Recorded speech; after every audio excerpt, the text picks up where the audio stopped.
गणपतिं हवामहे कविं कवीनामुपमश्रवस्तमम् ज्येष्ठराजं ब्रह्मणां ब्रह्मणस्पत नः शृण्वन्नोतिभिः सीदसादनम् ॐ महागणाधिपतये नमः। शुद्धस्फटिकसङ्काशं त्रिनेत्रं पञ्चवक्त्रकं गंगाधरं दशभुजं सर्वाभरणभूषितं नीलग्रीवं शशाङ्काङ्कं नागयज्ञोपवीतिनं व्याघ्रचर्मोत्तरीयं च वरेण्यमभयप्रदं कमण्डलवक्षसूत्राभ्यामन्वितं शूलपाणिनं ज्वलन्तं पिङ्गलजटाशिखामध्योदधारिणम् अमृतेनाप्लुतं हृष्टम् उमादेहार्थधारिणं दिव्यसिंहासनासीनं दिव्यभोगसमन्वितं दिग्देवतासमायुक्तं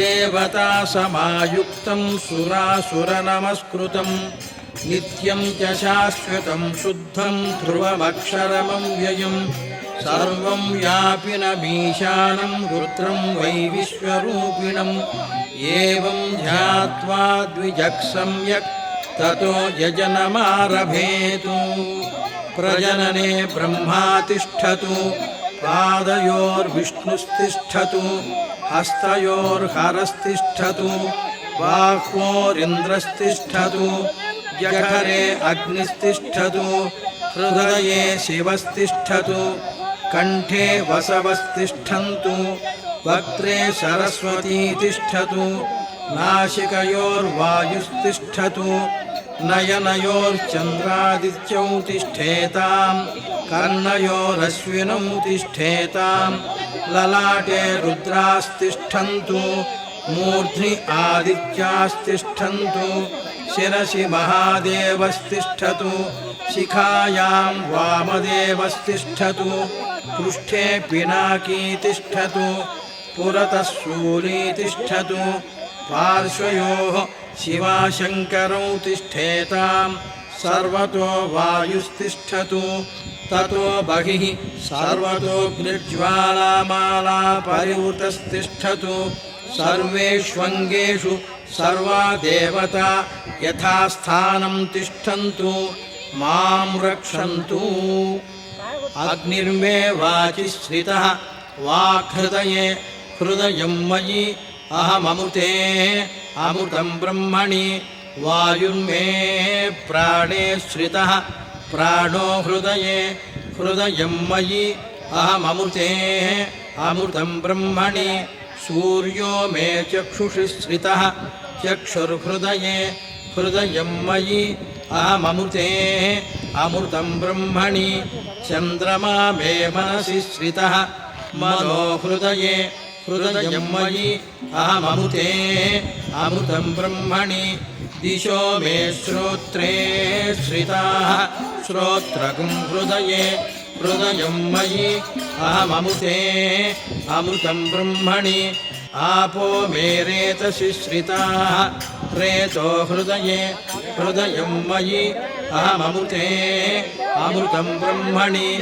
पृथिवी मे शरीरे श्रिता शरीरगं हृदये हृदयं मयि अहममृते अमृतं ब्रह्मणि, ओषधिवनस्पतयो मे लोमसु श्रिताः लोमानि हृदये हृदयं मयि अहममृते अमृतं ब्रह्मणि, इन्द्रो मे बले श्रितः बलगं हृदये हृदयं मयि अहममृते अमृतं ब्रह्मणि, पर्जन्यो मे मूर्ध्नि श्रितः मूर्धा हृदये हृदयं मयि अहममृते अमृतं ब्रह्मणि, ईशानो मे मन्यौ श्रितः मन्युर्हृदये हृदयं मयि अहममृते अमृतं ब्रह्मणि, आत्मा आत्मनि श्रितः आत्मा हृदये हृदयं मयि अहममृते अमृतं ब्रह्मणि, पुनर्म आत्मा पुनरायुरागात् पुनः प्राणः पुनराकूतमागात्,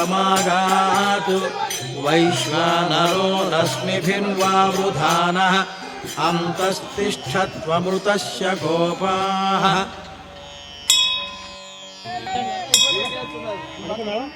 अस्य श्रीरुद्राध्याय प्रश्नमहामन्त्रस्य अघोर ऋषिः अनुष्ठुप्छन्दः संकर्षणमूर्तिस्वरूपो योऽसावादित्यः परमपुरुषः स एष रुद्रो देवता नमः शिवायेति बीजं शिवतरायेति शक्तिः महादेवायेति कीलकं श्रीसाम्ब सदाशिवप्रसादसिद्ध्यर्थे जपे विनियोगः। ॐ अग्निहोत्रात्मने अंगुष्ठाभ्यां नमः। दर्शपूर्णमासात्मने तर्जनीभ्यां नमः। चातुर्मास्यात्मने मध्यमाभ्यां नमः। निरूढपशुबन्धात्मने अनामिकाभ्यां नमः। ज्योतिष्ठोमात्मने कनिष्ठिकाभ्यां नमः।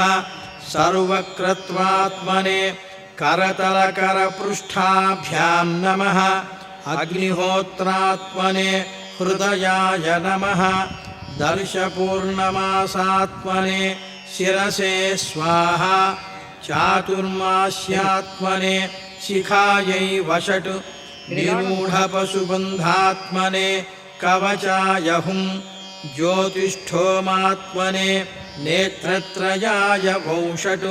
सर्वक्रत्वात्मने अस्त्राय फट्। ॐ भूर्भुवस्सुवरोमिति दिग्बन्धः। ध्यानम् आपाताडनभस्थलान्तभुवनब्रह्माण्डमाविस्फुरत्। ज्योतिस्फाटिकलिङ्गमौलिविलसत्पूर्णेन्दुवान्तामृतैः अस्तोकाप्लुतमेकमीशमनिशं रुद्रानुवाकान् जपेत्। ध्यायेदीप्सितसिद्धये ध्रुवपदं विप्रोऽभिषिञ्चेच्छिवम्। ब्रह्माण्डं व्याप्तदेहा भसितहिमरुचा भासमाना भुजङ्गैः। कण्ठे कालाः कपर्दाः कलितशशिकलाश्चण्डकोदण्डहस्ताः। त्र्यक्षा रुद्राक्षमालाः सुललितवपुषः शाम्भवा मूर्तिभेदाः। रुद्राः श्रीरुद्रसूक्तप्रकटितविभवा न प्रयच्छन्तु सौख्यम्।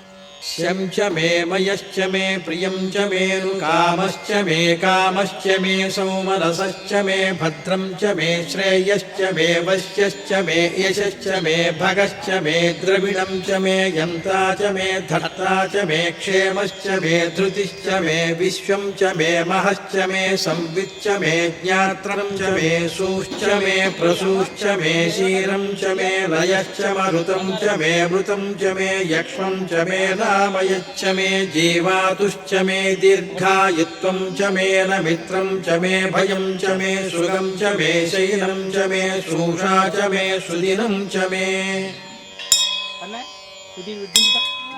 ॐ नमो भगवते रुद्राय। नमस्ते रुद्रमन्यवभूतोत इषवे नमः। नमस्ते अस्तु धन्वने बाहुभ्यामुत ते नमः। यात इषुः शिवतमा शिवं बभूवते धनुः। शिवाशरं व्यायातवतया नो रुद्रमुणया। याते रुद्रशिवा तनूरघोरा पापकाशिनी। तया नस्तनुवाशन्तमया गिरिशन्ताभिचाकशीः। यामिषुङ्गिरिशन्तहस्ते बिभर्ष्यस्तवे। शिवां गिरित्रतां कुरु माहि गुंसेः पुरुषं जगत्। शिवेन वचसा त्वा गिरिशाच्छावदामसि। यथा नः सर्वमिज्जगदयक्ष्मगुं सुमना असत्। अध्यवोचदधिवक्ता प्रथमो दैव्योऽभिषक्। अहीगृश्च सर्वान् जम्भयन् सर्वाश्च यातु धान्यः। असंयस्ताम्रो अरुणबुध बभ्रुः सुमङ्गलः। ये चेमागुं रुद्रा अभितो दिक्षु स्थिताः सहस्रशो वैशाखुं खेडयीमहे असंयो वसर्पति नीलग्रीवो विलोहितः उतैनं गोपा अदृशन्नदृशन्नुदहार्यः उतैनं विश्वाभूतानि सदृष्टो मृडयातिनः नमो अस्तु नीलग्रीवाय सहस्राक्षाय पीयूषे अथो ये अस्य सत्त्वानोकं तेभ्यो करं नमः प्रमुञ्च धन्वनस्त्वमुभयोरार्त्रियोर्ज्यां याश्च ते हस्त इषवः पराता भगवो वप अवतत्य धनुस्त्वं सहस्राक्षशतेषु धे निशीर्य शिल्यानां मुखा शिवो नः सुमना भव विद्यं धनुःकपर्दिनो विशल्यो बाणवागुम्भुता अनेशन्नस्येषव आभुरस्य निषङ्गधिः याते हेतिर्मीढुष्टमहस्ते बभूव ते धनुः तयास्मान् विश्वतस्त्वमयक्ष्मया परिभुजा नमस्ते अस्त्वायुधाय नातताय धृष्णवे उभाभ्यामुत ते नमो बाहुभ्यां तव धन्वने परिते धन्वनो हेतिरस्मान् वृणक्तु विश्वतः अथो य इषुधिस्तवारे अस्मन्निधेहितम् नमस्ते अस्तु भगवन् विश्वेश्वराय महादेवाय त्र्यम्बकाय त्रिपुरान्तकाय त्रिकाग्निकालाय कालाग्निरुद्राय नीलकण्ठाय मृत्युञ्जयाय सर्वेश्वराय सदाशिवाय श्रीमन्महादेवाय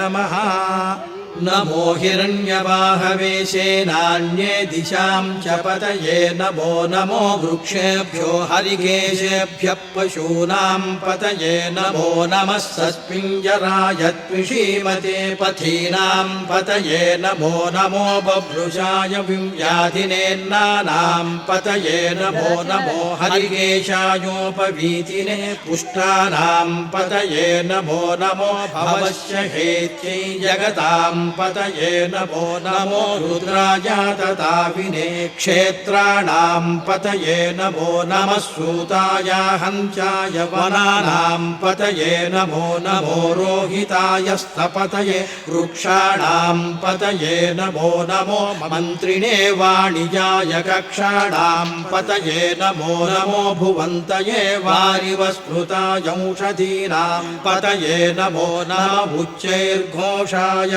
क्रन्दयते पतीनां पतये नमो नमः कृत्स्नवीताय धावते सत्वरां पतये नमः नमः सहमानाय व्याधिनां व्याधिनीनां पतये नमो नमः ककुभाय निषङ्गिणे सेनानां पतये नमो नमो निषङ्गिन इषुधिमते तस्कराणां पतये नमो नमो वञ्चते परिवञ्चते स्थायूनां पतये नमो नमो निचेरवे परिचरायारण्यानां पतये नमो नमः श्रुकाविभ्यो जिघा गुंसद्भ्यो मुष्णतां पतये नमो नमो शिमद्भ्यो नक्तं चरद्भ्यः प्रकृन्तानां पतये नमो नम उष्णीषिणे गिरिचराय कुलुञ्चानां पतये नमो नम इषुमद्भ्यो धन्वाविभ्यश्च वो नमो नम आतन्वानेभ्यः प्रतिदधानेभ्यश्च वो